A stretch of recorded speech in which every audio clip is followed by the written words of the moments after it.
Meus irmãos, a paz do Senhor, nós estamos aqui nos reunindo mais uma vez para mais uma lição da nossa Escola Bíblica Dominical. E desta feita nós estaremos estudando a lição de número 9, com data para o dia 31 de maio de 2020. O título da lição que nós vamos estudar hoje é um chamado à adoração e um alerta. Então o tema é um chamado à adoração e um alerta. O texto áureo da nossa lição, que está no livro dos Salmos, número 95, verso 6, está escrito: Ó vinde, adoremos e prostremo-nos, ajoelhemo-nos diante do Senhor que nos criou. Então, o texto áureo da nossa lição: Ó vinde, adoremos e prostremo-nos, ajoelhemo-nos diante do Senhor que nos criou. Salmo 95, verso 6. A verdade aplicada, que é aquela que a gente vai colocar em prática na nossa vida em decorrência do estudo desta lição, é a adoração, envolve cântico, alegria, reverência, proclamação, mas também obediência. Então, esta é a lição que nós estaremos estudando aqui no dia de hoje. Os objetivos desta lição é mostrar que o Salmo 95, que é o salmo que está em pauta para o estudo desse tema da lição de hoje, é um convite à adoração. Entender que a adoração, o que é a adoração verdadeira, e também alertar o que é preciso estar atento à palavra de Deus. Então, nós vamos aqui passar pelos pontos principais da nossa lição e trazer aí um entendimento do que é a adoração para os nossos dias, para o nosso tempo. Então, seguindo aí já para introduzir a nossa lição de hoje, nós lemos aqui um texto áureo aqui muito interessante, um versículo muito abrangente para esse tema. Então nós vamos ver aqui: ó vinde, adoremos e prostremo-nos, ajoelhemo-nos diante do Senhor que nos criou. À guisa de introdução, gostaria de trazer aqui o entendimento de um âmbito espiritual, que a adoração, no meu modo de compreender esse tema, ele é um lugar. Nós vamos ver mais adiante na nossa lição essa questão do encontro de Jesus com a mulher samaritana no questionamento do lugar. Mas numa linguagem espiritual, é um lugar onde nós chegamos diante de Deus e ali nos derramamos por completo em adoração. Quando eu me refiro a um lugar, eu estou trazendo entendimento para todos nós que estamos estudando essa lição, de que este lugar, ele é distante da terra, ele é distante do barulho, do sonido do mundo, de tudo aquilo que pode tirar a nossa atenção, de tudo aquilo que pode nos afastar de uma conexão integral, de uma conexão promissora diante de Deus. Então eu penso que a adoração, quando nós nos reunimos no culto, na igreja, com os irmãos, pastores, com o grupo de louvor, esse momento de reunião de pessoas ali para cultuar a Deus, ali nos dá a completa condição de entrarmos neste lugar. E é neste lugar que a gente consegue verdadeiramente cumprir a palavra de Deus, de adorar a Deus em espírito e em verdade. Então é mais ou menos por esse caminho aí que nós vamos caminhar para o entendimento dessa temática, um chamado à adoração e também um alerta que vai tratar aí da questão da obediência, que isso aí é parte pertinente à vida de um cristão, a obediência aos pais, a obediência às autoridades, alunos, aos professores e por aí vai. Essa questão da obediência ela é muito importante em todos os níveis da vida. Seguindo aí então para o primeiro ponto da nossa lição, O comentarista da lição que nós estamos estudando, e o tema da nossa lição é o livro dos Salmos, que é uma referência para a vida de adoração e oração do cristão. O comentarista ele faz uma colocação aí no primeiro subponto da nossa lição. Ele coloca assim, ó: para quem são os louvores? É uma pergunta, porque o primeiro entendimento que nós precisamos ter a respeito da adoração é exatamente quem nós estamos adorando. Para quem se dirige essa adoração? Nós vamos ver daqui a pouco a questão do lugar e nós vamos entender que a palavra adoração no original, que é shakal ou proskonios, que é o original grego, nós vamos entender ali que ela dá o mesmo entendimento de prostrar-se, como nós lemos ali no texto áureo da nossa lição. Agora, prostrar-se diante de quem? Porque nós fazemos uma conexão, nós cristãos, automaticamente nós fazemos uma conexão de adoração com a música, com o cântico, com o louvor.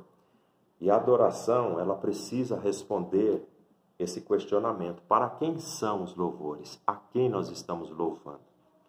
Porque a letra do hino que nós estamos cantando, ela precisa ser centralizada de forma cristocêntrica, ou seja, Jesus é o centro desse louvor, desse hino, dessa letra. Ela precisa exaltar a grandeza e a soberania de Deus. Então é muito importante que nós tenhamos em mente quem nós estamos adorando, para quem nós estamos dirigindo o nosso louvor.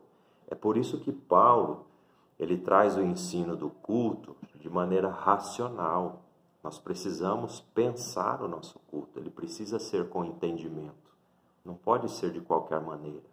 Ele precisa trazer de dentro de nós as emoções. Por isso que nós vamos ver lá, mais adiante na nossa lição, que Jesus diz que o Pai procura aqueles que o adoram em espírito e em verdade, com entendimento e com veracidade. Então nós precisamos responder essa pergunta: para quem são os louvores? Quais são os propósitos enunciados nas letras? É uma pergunta. Ressaltam a soberania e a graça de Deus? É uma pergunta.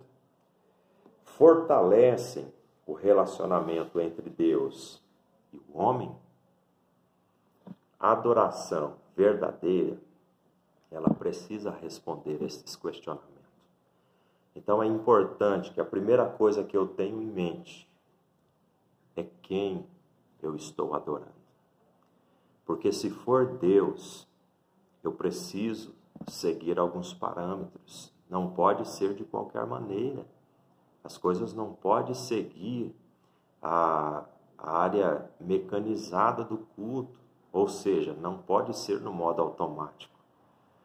Nós, trazendo aqui o conceito da Assembleia de Deus, da qual eu faço parte, nós não podemos centralizar ali nos 3 hinos da harpa cristã, depois faz a leitura devocional, depois os grupos cantam, né? Não é essa questão automática da ordem do culto, mas precisa ser algo além.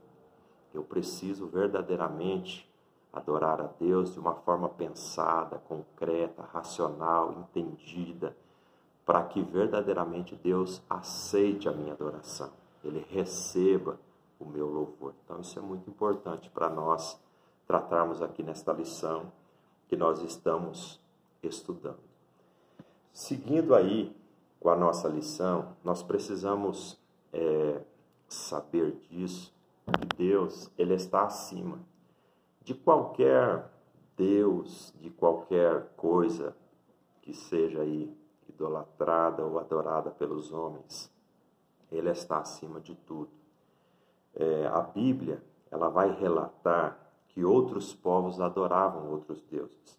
Isto está em 1 Crônicas, no capítulo 16, e nós vamos ver que o povo de Israel, eles conviviam com nações politeístas. O que é a palavra politeísta? São povos que adoravam vários deuses.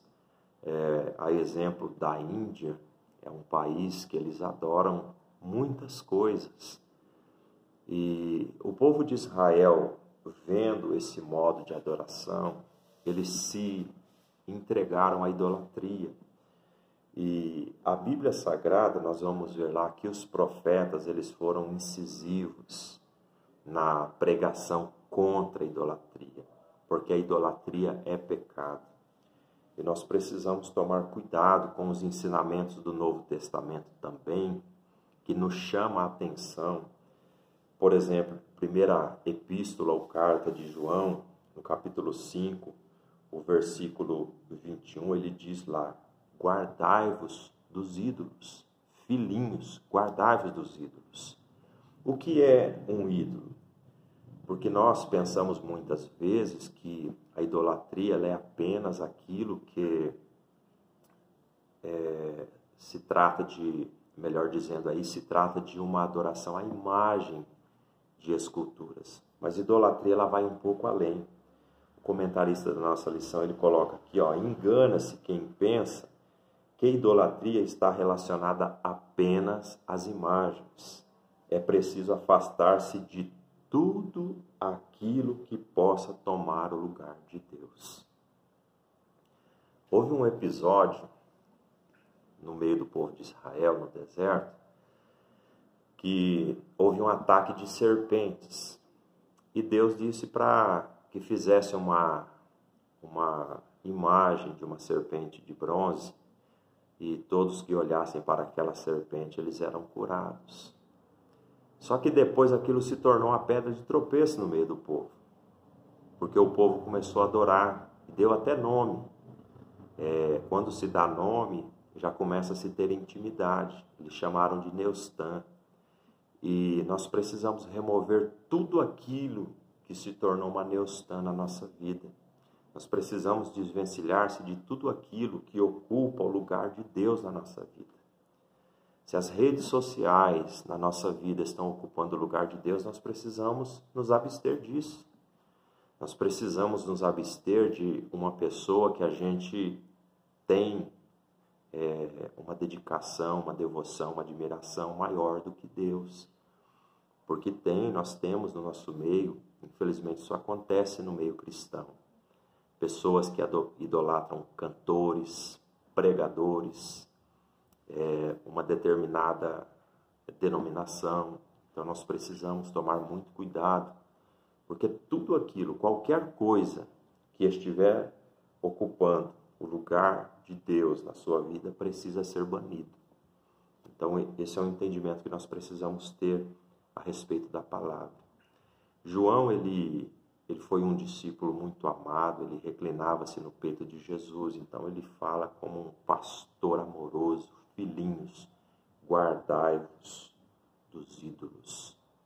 Ou seja, nós precisamos se fechar para a idolatria, para tudo aquilo que toma o lugar de Deus na nossa vida. Muito importante esse ponto da nossa lição. Seguindo aí com a nossa lição, já no subponto de número 3, nós vamos ver aí que nas suas mãos estão as profundezas da terra. Isso fala da grandeza de Deus. A grandeza de Deus, ela vai muito além daquilo que pode ser mensurável, que pode ser medido. A grandeza de Deus, ela vai muito além da compreensão humana. Nós não encontraríamos em nenhuma língua, nenhuma tribo, dialeto ou nação, uma palavra que descrevesse com clarividência e precisão absoluta a grandeza de Deus. Deus é inimaginável, inigualável, é uma coisa extraordinária. Nós não podemos descrever Deus. A hermenêutica, ela nos ajuda a assimilar Deus, sabendo que Deus é Espírito, trazendo configurações humanas a Deus. Isso é chamado de antropomorfismo.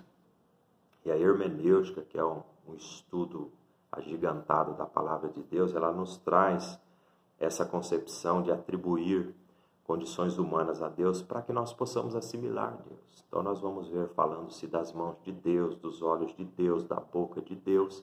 Isso aí é para facilitar a nossa compreensão, mas nós sabemos que Deus é Espírito e que Deus é grande. A terra surge pelo poder da sua palavra. Foi, como diz lá em Gênesis, né, no primeiro capítulo, no princípio criou Deus os céus e a terra. Pelo poder e pela força da sua palavra. Criou todo o cenário para que o homem pudesse viver, delegando a ele a tarefa de cuidar, zelar e dele tirar o seu sustento. Aqui é interessante uma colocação, que uma vertente da palavra adoração é avodar, que significa trabalhar, ao ponto que, enquanto eu estou trabalhando, eu estou também adorando a Deus.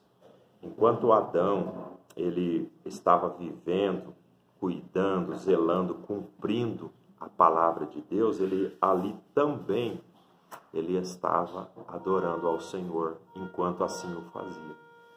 Por isso que nós precisamos muito de tomar esse cuidado, porque tudo o que nós fazemos, como diz Paulo lá em Coríntios, né, quando ele escreve essa carta à igreja em Coríntios, no capítulo 10, versículo 31, ele diz: quer comais, quer bebais, façais tudo para a glória de Deus. Então é importante que na nossa vivência diária nós façamos tudo para a glória de Deus, porque tudo em nós é adoração. Nós nascemos para isso. A resposta a todos os questionamentos da vida se resume a isso. Nós somos adoradores por essência, por natureza. Deus nos criou para adoração. Uma adoração pensada, voluntária, espontânea. Ele não nos programou para adorá-lo. Ele espera que o façamos isso espontaneamente. É por isso que o Pai procura os que o adorem em espírito e em verdade.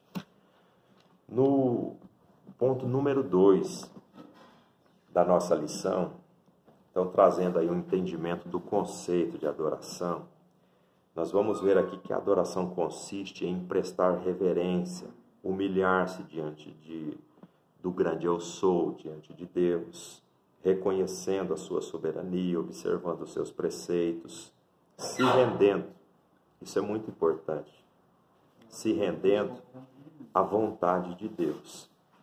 Então nós vemos aqui, para definir esse conceito de adoração, eu quero ler com vocês aqui um texto que é muito importante. Ele está em Mateus, no capítulo 4. Nós vamos ver aqui como é importante esse conceito e esse entendimento de adoração. No versículo aqui, versículo 8, Mateus capítulo 4, e o versículo 8, preste atenção para você extrair esse entendimento aqui da adoração. Olha. Novamente o transportou o diabo a um monte muito alto e mostrou-lhe todos os reinos do mundo e a glória deles. É importante você entender que o contexto desse versículo ele está tratando da tentação de Jesus no deserto. Depois que Jesus foi batizado no Rio Jordão, ele foi conduzido pelo Espírito ao deserto para ser tentado pelo diabo. Dentro desse contexto, o versículo 8 que nós lemos, ele está dizendo que o diabo transportou para um monte muito alto e mostrou-lhe todos os reinos do mundo e a glória deles. Observe que o versículo 9 vai nos dizer, e aqui está a grande lição da adoração. E então disse-lhe: tudo isto te darei se prostrado me adorares. Aqui está um grande entendimento, uma grande chave espiritual para o entendimento da adoração. A posição do corpo aqui. Nós vamos ver que aqui o diabo ele está sugerindo para Jesus, depois de Jesus ter visto tudo aquilo que enche os olhos, tudo aquilo que enche o coração, tudo aquilo que é atraente, tudo aquilo que é desejoso para o coração humano. E o diabo faz uma sugestão impressionante. Se prostrado me adorares, eu te dou tudo isso.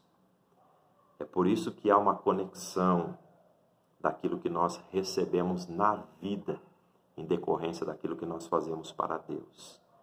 Prostrado. Vamos lá para Apocalipse, capítulo 4.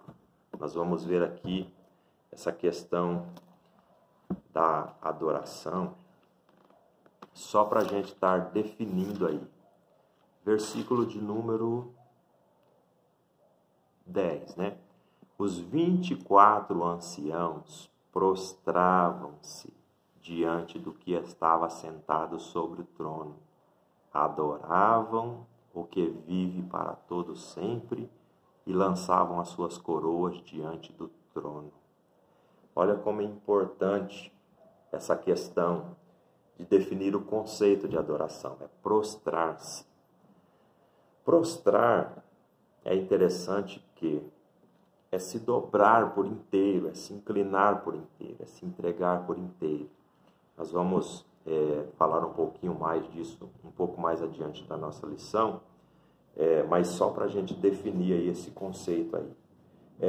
O conceito de adoração, o comentarista da nossa lição, ele colocou aqui adoração doméstica e adoração pública. A adoração doméstica ela é muito antiga, hoje nós conhecemos aí como culto doméstico, né? Até mesmo antes de Israel se tornar uma nação, como está aqui na nossa lição. Abraão, Isaac e Jacó adoravam a Deus nessa forma de adoração. Eles também realizavam ali sacrifícios ao Senhor. Em Deuteronômio, capítulo 6, nós vemos ali que os filhos eram instruídos pelos pais na palavra de Deus. Isso está no livro dos Salmos, número 119, nós vemos ali uma colocação a respeito da palavra, porque a criança, desde muito cedo, ela era instruída na palavra pelos pais. Isso era um costume do Antigo Testamento, dos pais ensinar a palavra aos filhos. E eles faziam uma placa de argila, escrito toda a lei de Deus ali, e eles lambuzavam o mel. E para a criança é inevitável levar na boca todo o objeto que ela recebe nas mãos. E quando ela colocava na boca, ela sentia a doçura do mel. É por isso que o salmista ele faz essa colocação, né? Mais doce do que o mel é a tua palavra.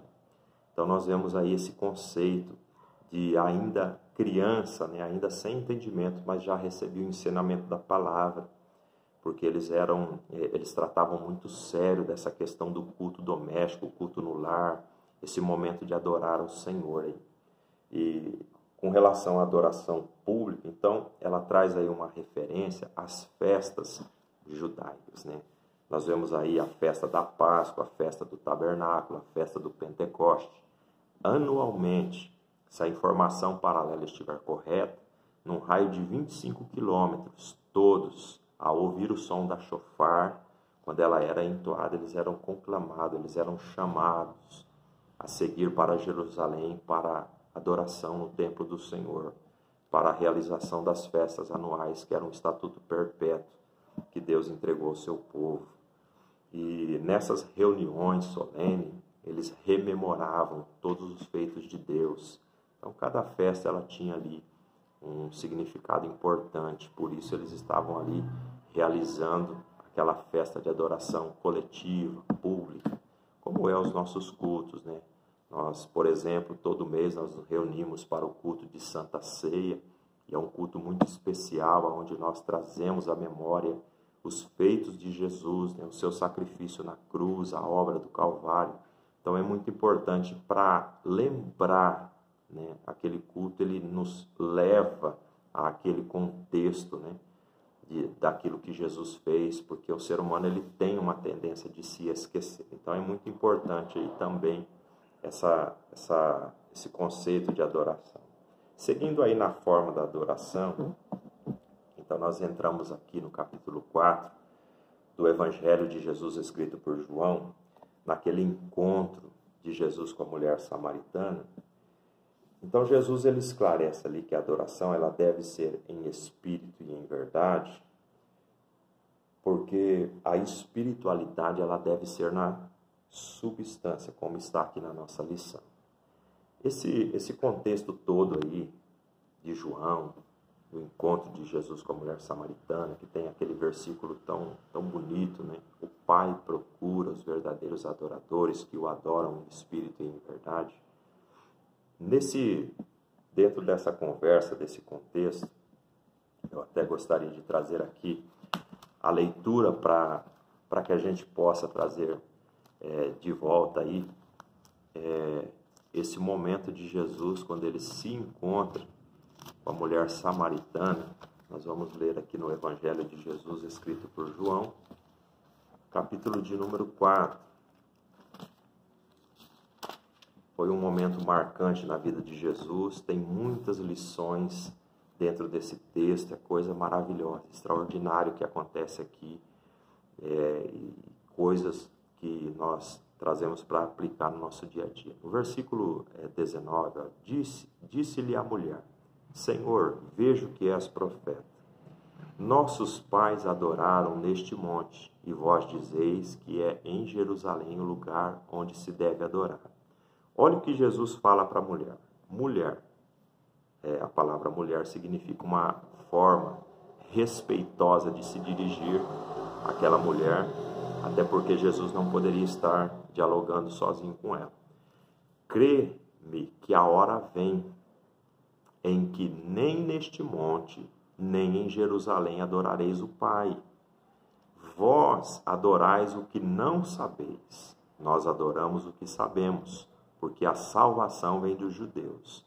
Mas a hora vem, e já chegou, em que os verdadeiros adoradores adorarão o Pai em espírito e em verdade, porque o Pai procura os tais que assim o adoram. O que Jesus está esclarecendo aqui não é mais a questão do lugar, porque senão alguém vai pensar, puxa, é na minha igreja que adora correto.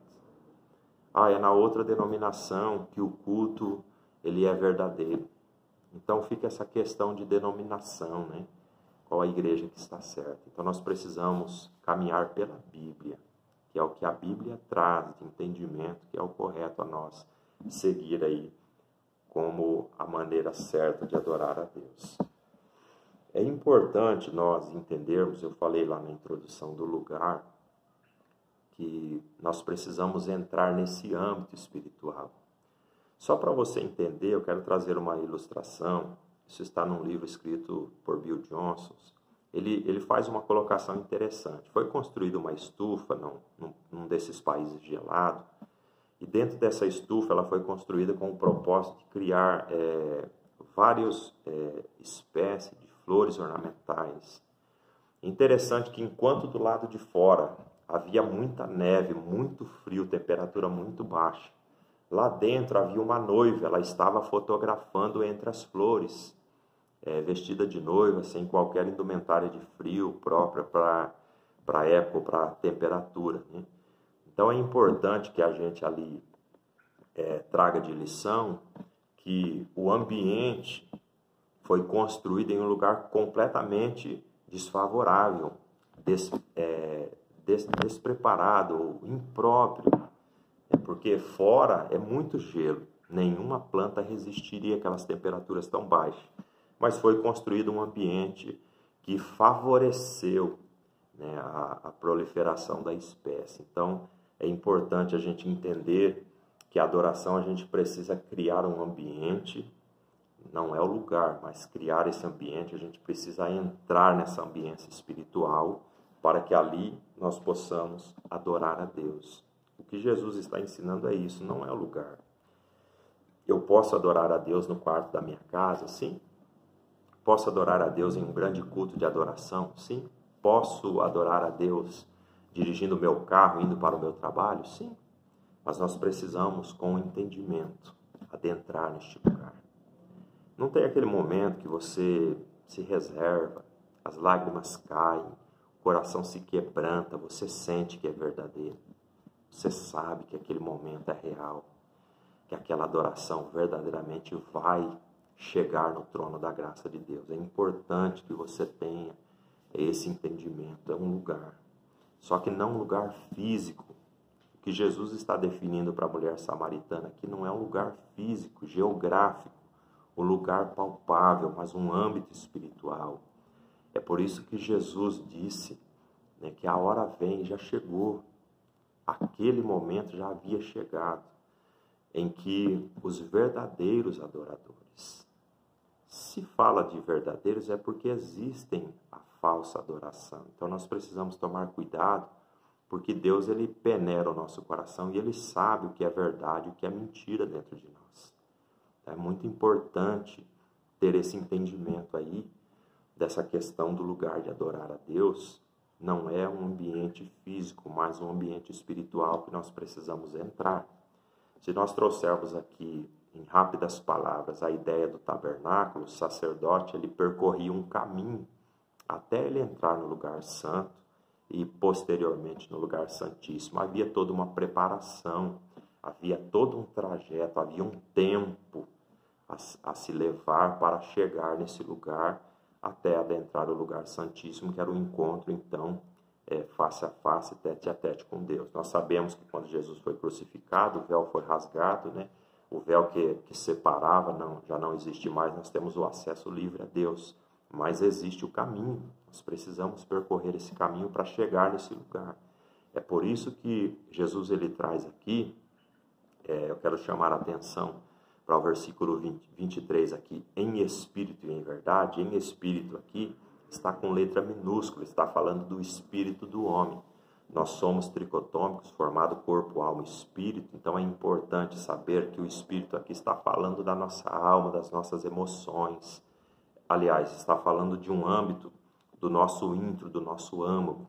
Nós somos corpo, alma e espírito, né? O nosso corpo físico, a nossa alma fala das nossas emoções, o nosso espírito do nosso ser espiritual. Então é importante nós entendermos a profundidade que nós precisamos ter para adorar a Deus. Isso é muito importante. Os cultos, eles têm se tornado ritos, modo automático, né?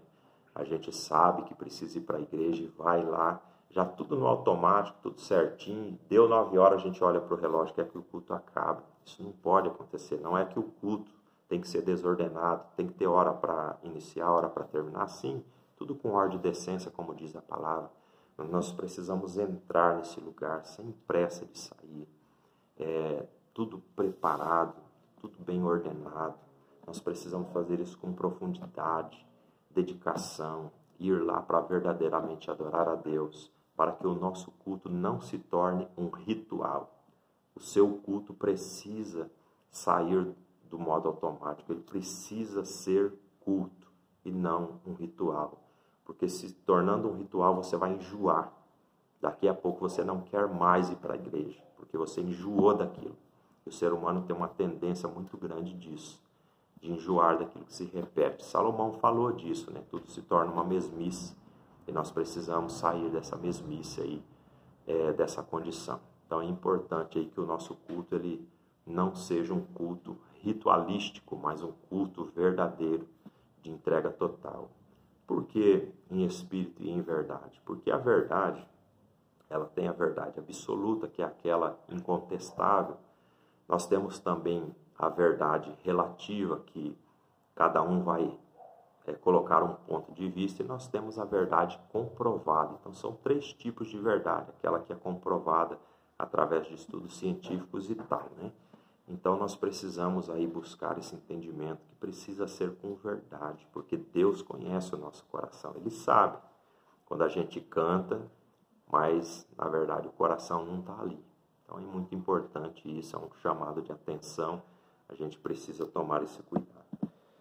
Seguindo aí na nossa lição, subponto de número 2.3 aí, atitude para uma verdadeira adoração. Então o comentarista da lição ele coloca aqui, ó, ter uma vida de oração, meditar na palavra de Deus, e ele fala também da santificação. Ter uma vida de oração, isso aí é algo pertinente à vida do cristão. O que é oração? Falar com Deus. Orar ao Senhor, nós precisamos fazer isso todos os dias. Haja vista que nós temos aí um dia muito corrido, e eu gosto muito de uma mensagem do pastor Benhur Lopes, ele falando desse lugar, né, de estar com Deus aí, e ele fala do dia de 24 horas, é muito corrido, e às vezes só sobra 3 minutos, né, para Deus, né? E aí você chega naqueles 3 minutos, ô Senhor, chegou a hora dos 3 minutos, e você se entrega ali, Pai, obrigado, né, pela vida, pela casa, pela saúde, pela família. Ó, acabou os 3 minutos. Aí Deus, né, então, beleza, tá ótimo. Eu estou ansioso pelo outro dia aí desses 3 minutos. O que o pastor ensina ali? Que Deus está buscando fidelidade, porque às vezes nós, preocupados com a quantidade, a gente não faz bem feito. Nós precisamos prezar pela fidelidade, todo dia, constante, ter uma vida de comunhão com Deus, uma vida de constância na presença de Deus. Então nós precisamos orar a Deus todos os dias. É importante que você ore. Ore pouco, mas ore todo dia. Seja fiel na oração. Fale com Deus todos os dias. Lance sobre Ele as suas ansiedades. Coloque diante dEle as suas petições, o seu clamor, as suas necessidades. Meditar na palavra de Deus. A gente precisa se ater ao culto doméstico exatamente por isso. Leia pelo menos um versículo com a sua família. Guarde aquele versículo no seu coração. Eu sei que existem muitos posts no WhatsApp aí, trazendo versículos. Alimente-se daquilo. Não leia como alguém que lê as páginas de um jornal, de qualquer maneira, mas mastigue essa palavra. Pega essa palavra e coloca no seu coração e permita que ela venha verdadeiramente tratar alguma coisa da sua vida. E a questão da santidade, isso é um processo. A santificação, ela envolve esse processo. Nós caminhamos num processo de santificação para viver em um estado de santidade. É importante. Aqui nós estamos sendo aperfeiçoados. É por isso que Paulo, ele faz uma colocação na carta aos Coríntios, né? Quando a incorruptibilidade, né? A corruptibilidade se revestir da incorruptibilidade. Então, percebe ali no texto que a corruptibilidade, ela está pertinente ao cristão até o momento do arrebatamento. Eu não estou dizendo aqui que você vai nutrir uma vida de pecado, que você vai viver para o pecado e depois tudo se resolve no arrebatamento. Não é isso que eu estou colocando para você. Eu estou colocando para você se deixar levar-se pelo processo. Deixa Deus moldar a sua vida, se entrega a Ele. Já está na hora da gente despertar para isso, entender que tem certas roupas que não convêm, tem certos lugares que não é lícito para você. Você teve um encontro com Deus, uma vida com Cristo, você agora precisa ser diferente. Tem certas coisas que não é para você. Tem vontade de fazer, mas não pode. Não é que não pode por não poder fazer, é porque não se deve. Você agora vive uma nova vida em Cristo Jesus. Então é importante que você se entregue a esse processo e permita que Deus faça a obra. Comece a repensar suas palavras, comece a repensar seus conceitos, os seus valores, para que você verdadeiramente tenha uma vida santificada por Jesus. Deus não força a porta. Como diz lá em Apocalipse 3, Ele está do lado de fora batendo. Eis que estou à porta e bato. Se alguém ouvir a minha voz. Segundo, abrir a porta. Terceiro, eu entrarei e cearei com ele e ele comigo. Percebe que Deus não força a porta. Ali está falando da nossa vida espiritual, do nosso coração. Deus só entra para fazer morada, para cear conosco se a gente abrir. Se eu disser para Deus, ô Senhor, faça uma obra na minha vida, Deus vai fazer. Mas eu preciso me permitir esse processo. É um processo doloroso, porque ele vai contra os nossos conceitos e a nossa vontade. Mas ele é muito importante para nos levar a viver uma vida em um estado de santidade na eternidade. Seguindo com a nossa lição, já adentrando aqui o ponto de número 3, é preciso estar atento à palavra de Deus. E nós vemos aqui no primeiro subponto aqui, ouvir a voz de Deus. O Salmo 95, ele nos alerta para o dever de ouvir a voz de Deus.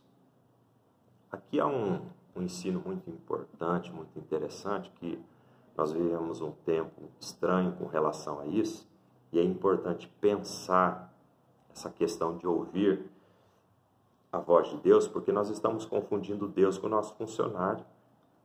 Nós importamos dos Estados Unidos aí década de 80 aquela questão do determinismo, e eu determino que Deus tem que fazer, e Ele tem que fazer, e não funciona assim. As coisas de Deus são muito diferentes do que nós pensamos. Deus está acima, é Ele que manda, o governo é dEle, a ordem é dEle, a palavra final vem dEle. E eu preciso ouvir a voz de Deus. Uma coisa disse Deus e 2 vezes eu ouvi, que o poder pertence a Deus. A gente só consegue ouvir se a gente verdadeiramente parar para ouvir, parar para fazer. É importante entender isso, porque nós estamos vivendo um tempo onde a gente quer dar ordem para Deus. Senhor, senta aí, escuta que eu vou falar. E a gente fala. E aí depois a gente fica questionando, puxa, Senhor, o Senhor não fala comigo, mas a gente não deixa, não é? Como diz o pastor Alain Brizotti, a gente não deixa Deus falar com a gente. Então é importante que a gente, na oração, na comunhão, no momento de adoração, a gente se permita ouvir a voz de Deus. Porque vai ter momento que Deus vai pedir o nosso silêncio. É importante esse entendimento aí com relação a essa questão de ouvir a palavra de Deus. Já caminhando para o final da nossa lição, eu quero fazer uma citação aqui de uma carta que Paulo escreve nesse tópico aqui, não endurecer o coração. Isso é muito importante, essa questão do coração endurecido, fazendo uma metáfora aí de uma terra rochosa, é uma terra que não consegue produzir. Por melhor que seja a semente, essa terra não vai produzir. O coração nosso não pode ser um coração duro.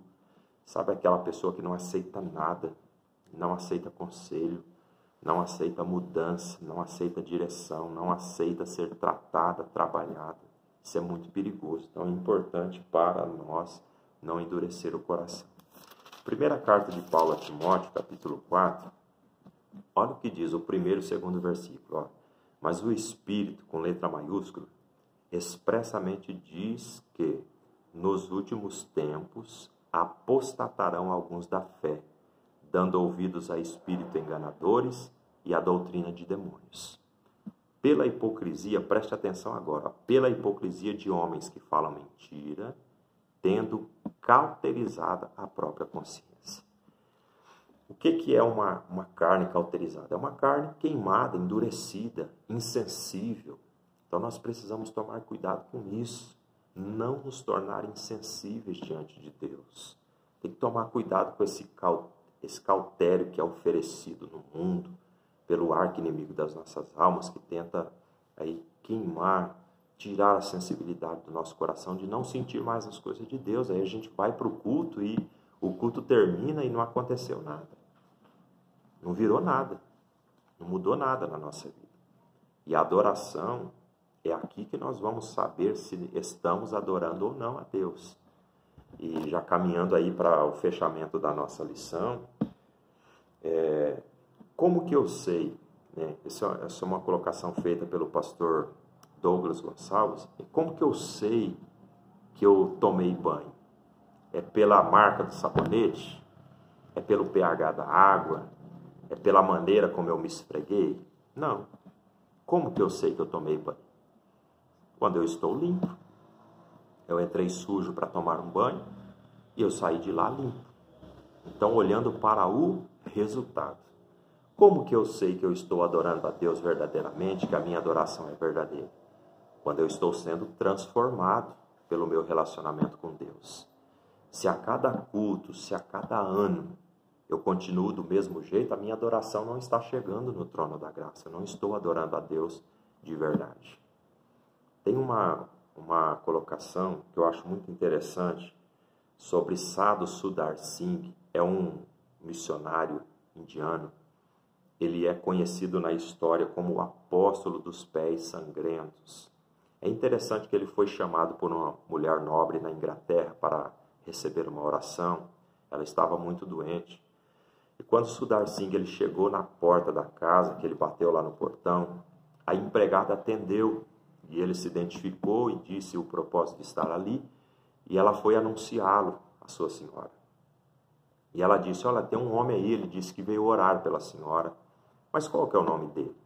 E ela não soube dizer, né, um nome um tanto complicado, Sadhu Sundar Singh, né, um nome indiano aí, e ela não soube pronunciar, e ela disse, olha, o nome dele eu não sei, mas se ele não for o próprio Cristo, é irmão dele, porque é muito parecido com Ele. Que lição que nós tiramos disso?